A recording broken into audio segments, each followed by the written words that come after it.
الحمد لله رب العالمين يا ربي لك الحمد كما ينبغي لجلال وجهك وعظيم سلطانك ربنا ظلمنا أنفسنا وإن لم تغفر لنا وترحمنا لنكونن من الخاسرين রব্বুল কারীম উত্তর মাগুরা আল কুবা জামে মসজিদ উদ্যোগে আল্লাহ তাআলা এই তাফসীর মাহফিলে দ্বিতীয় অধিবেশনে আশারের নামাজের পরে আমরা গুনাহগার মানুষ এই জান্নাতের বাগিচায় উপবিষ্ট হয়েছি।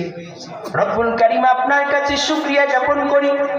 আজকের এই দিনের জন্য আমাদের সবচেয়ে বড় নিয়ামত হলো সকালবেলা উঠে জামাতের সাথে ফজরের নামাজ পড়ে দিনটাকে সূচনা করেছি।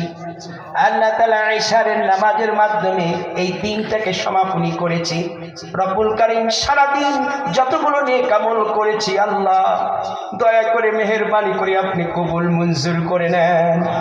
আল্লাহ তাআলা এই তাফসীরুল মাহফিলে আপনার প্রিয় বান্দারা কোরআন ও সুন্নাহ থেকে আলোচনা করেছেন।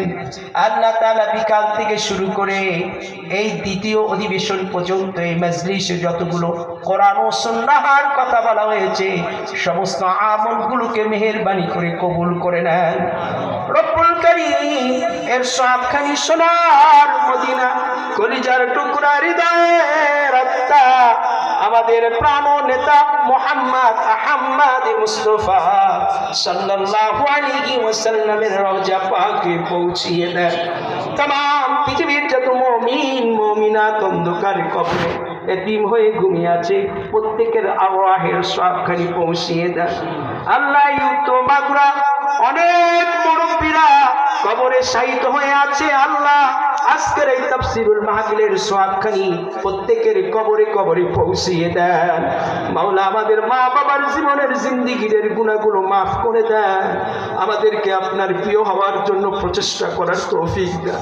ইয়া মুকাল্লিবাল কুলুব সাব্বিত কলবি আলা দীনি ইয়া মুসাররিফাল কুলুব সাব্বিত কলবি আলা দীনি।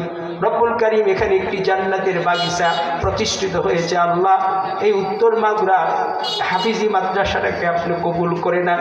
এখান থেকে যে সমস্ত ছাত্ররা বের হবে কোরআনের খেদমত জানি চতুর্দিকে ছড়িয়ে দিতে পারে সেই তৌফিক দান করুন। আল্লাহ তাআলা আমি গুনাহগার মানুষ, আপনার বান্দারা আমার কথা শোনার জন্য বসেছে, আমাকে সময় দিয়েছে। আল্লাহ জবান দিয়ে ওই সমস্ত কথাগুলো বলার তৌফিক দান করুন যে কথাগুলো আমার নিজের জন্য দিনের জন্য মানুষের ইসলাহ হবে। সেই কথাগুলো বলার শোনার আমাদেরকে নিয়তগুলো সহি করার তৌফিক দান করুন। আল্লাহ